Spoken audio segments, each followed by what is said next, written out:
Selamat berjumpa kembali di channel Orthodox Literacy TV. Mari kita lanjutkan kisah Jana Suci Maria dari Mesir bagian kedua. Selamat menonton, semoga bermanfaat. Kemudian aku meninggalkan gereja dan memulai perjalananku. Ketika aku meninggalkan gereja, seorang pria memberi aku uang 3 koin.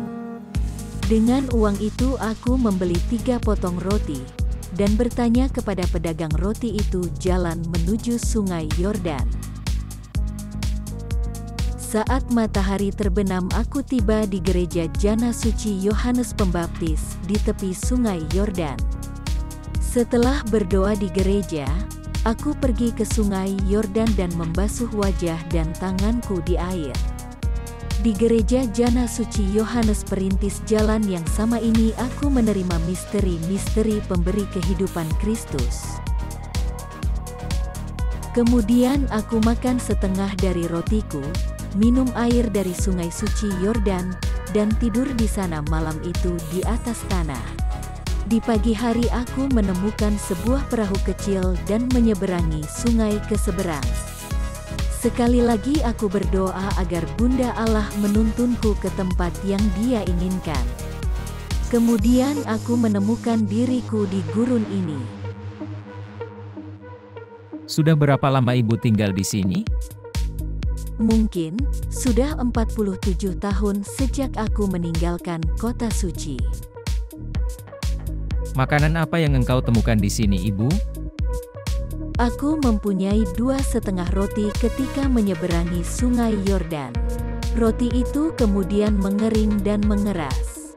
Aku memakannya sedikit demi sedikit, dan menghabiskannya setelah beberapa tahun. Apakah mungkin engkau bisa bertahan selama bertahun-tahun tanpa penyakit, dan tanpa menderita, dengan cara apapun sampai berubah sedemikian total? Percayalah dengan perkataanku, Romo Zosimas, aku menghabiskan 17 tahun di hutan belantara ini, melawan binatang buas, melawan hasrat dan nafsu gila. Ketika aku mulai makan roti, aku memikirkan daging dan ikan yang melimpah, yang aku miliki di Mesir. Aku juga merindukan anggur yang sangat aku sukai ketika berada di dunia. Sementara di sini aku bahkan tidak memiliki air. Aku menderita kehausan dan kelaparan. Aku juga punya keinginan gila untuk mendengarkan lagu-lagu cabul. Semua itu mengganggu hati dan pendengaranku. Aku menangis dan memukul dadaku mengingat sumpah yang telah aku buat. Setelah badai hebat, ketenangan abadi pun terjadi. Aku melihat cahaya yang bersinar menyinariku dari mana-mana. Romo, bagaimana aku memberitahumu tentang pemikiran yang mendesakku untuk melakukan percabulan? Api sepertinya membakar dalam diriku, membangkitkan keinginan untuk berpelukan. Kemudian aku akan menjatuhkan diri ke tanah dan menyiraminya dengan air mata. Aku sepertinya melihat perawan suci di hadapanku, dan dia sepertinya mengancamku karena tidak menepati janji. Aku berbaring telungkup siang dan malam di tanah, dan tidak akan bangun sampai cahaya yang diberkati itu melingkariku, mengusir pikiran jahat yang menggangguku. Demikianlah aku hidup di padang belantara ini selama 17 tahun pertama. Kegelapan demi kegelapan, kesengsaraan demi kesengsaraan berdiri di sekitarku, seorang pendosa. Tetapi sejak saat itu sampai sekarang Bunda Allah membantuku dalam segala hal. Bagaimana dengan kebutuhan makanan atau pakaianmu? Setelah menghabiskan rotiku, aku hidup dengan ramuan dan makanan yang dapat aku temui di sini. Pakaian yang aku miliki ketika menyeberang sungai Yordan menjadi sobek dan hancur berantakan. Aku menderita panas akibat musim panas, ketika panas terik menimpaku dan menggigil kedinginan pada musim dingin. Berkali-kali aku terjatuh ke tanah, seolah-olah aku akan mati. Aku berjuang dengan berbagai kesengsaraan dan godaan.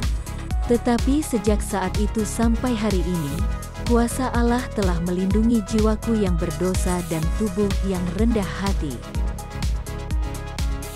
Aku diberi makan dan pakaian oleh firman Allah yang Maha Kuasa, karena manusia tidak hidup dari roti saja, tetapi dari setiap firman yang keluar dari mulut Allah. Mereka yang telah menanggalkan manusia lama tidak ada tempat berlindung, mereka mengimpitkan badannya pada gunung batu. Ketika aku mengingat kejahatan dan dosa-dosa apa saja yang Tuhan telah bebaskan dariku, aku memiliki makanan yang tidak binasa untuk keselamatan. Ketika Romo Zosimas mendengar dia mengutip kitab suci dari kitab Musa, Ayub, dan dari Mazmur Daud, Romo Zosimas kemudian bertanya, "Ibu, apakah engkau sudah membaca Mazmur dan buku-buku lainnya?" Dia tersenyum ketika mendengar pertanyaan ini dan menjawab, "Percayalah, aku tidak pernah melihat wajah manusia selain wajah Romo sejak aku menyeberangi sungai Yordan. Aku tidak pernah belajar dari buku. Aku belum pernah mendengar ada yang membaca atau mengidung. Mungkin firman Allah yang hidup dan bertindak mengajarkan pengetahuan manusia dengan sendirinya." Inilah akhir dari kisahku. Aku mohon kepadamu demi firman Allah yang menjelma, Romo yang kudus, doakanlah aku, seorang yang berdosa. Terutama, aku memohon kepadamu, demi Yesus Kristus, Tuhan dan Juru Selamat kita, jangan beritahu siapapun apa yang telah engkau dengar dariku, sampai Allah mengambilku dari dunia ini. Tahun depan, selama masa Prapaskah, jangan menyeberangi sungai Yordan, seperti kebiasaan di monastri di mana Romo tinggal. Tetaplah tinggal di monastri, bahkan jika engkau mencoba pergi, engkau tidak akan bisa melakukannya.